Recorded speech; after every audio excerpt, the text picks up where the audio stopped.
खास जानकारी देने वाले हैं और वीडियो के आखिर में इसके वैज्ञानिक फायदे भी बताएंगे। जनेऊ, जिसे संस्कृत में यज्ञोपवीत कहा जाता है, दिखने में तो ये साधारण सा 3 धागों वाला सूत से बना धागा होता है, लेकिन हिंदू धर्म में इसको 16 संस्कारों में से एक संस्कार माना जाता है, जिसे उपनयन संस्कार कहा जाता है। आपको बता दें कि जनेऊ में 3 सूत्र त्रिमूर्ति ब्रह्मा, विष्णु और महेश के प्रतीक, देवचरण, पितृशरण और ऋषिशरण के प्रतीक, सत्व, रज और तम के प्रतीक होते हैं और इसे व्यक्ति बाएं कंधे से ऊपर और दाईं भुजा के नीचे पहनता है। मतलब कि इसे गले में इस तरह डाला जाता है कि वो बाएं कंधे से ऊपर रहे। आपको जानकर हैरानी होगी कि जनेऊ के एक एक तार में 3-3 तार होते हैं, यानी कुल तारों की संख्या 9 होती है। इनमें 1 मुख, 2 नासिक और 2 आंख, 2 कान, मल और मूत्र के 2 मिलाकर कुल 9 होते हैं। इनका मतलब है हम मुख से अच्छा बोलें और खाएं, आंखों से अच्छा देखें और कानों से अच्छा सुने। जनेऊ में 5 गांठ लगाई जाती हैं, जो ब्रह्म, धर्म, अधर्म, काम और मोक्ष का प्रतीक है। ये 5 यज्ञों, 5 ज्ञानेंद्रियों और 5 कर्मों के भी प्रतीक हैं।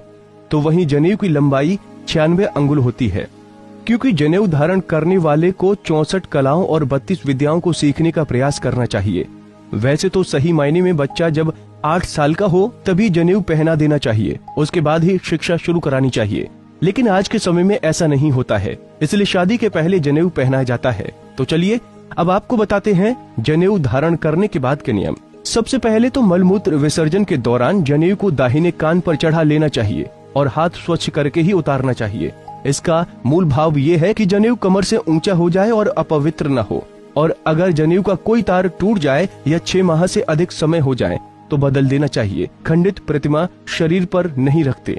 धागे कच्चे और गंदे होने लगे तो पहले ही बदल देना उचित है। तो वहीं घर में जन्म मरण के सूतक के बाद इसे बदल देने की परंपरा है।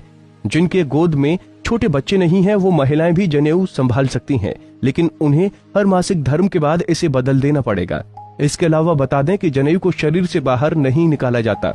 साफ करने के लिए भी इसे कंठ में पहने रहकर ही घुमाकर धो लेते हैं। भूल से उतर जाए तो प्रायश्चित की एक माला जप करने या बदल देने का नियम है।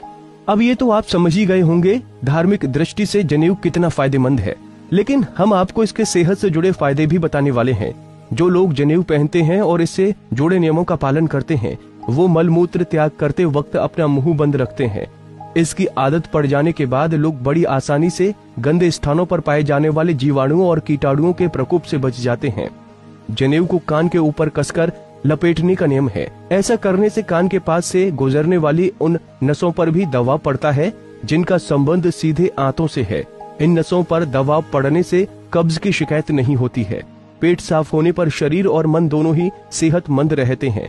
तो वहीं रिसर्च में मेडिकल साइंस ने भी पाया है कि जनेऊ पहनने वालों को हृदय रोग और ब्लड प्रेशर की आशंका अन्य लोगों के मुकाबले कम होती है। जनेऊ शरीर में खून के प्रवाह को भी कंट्रोल करने में मददगार होता है।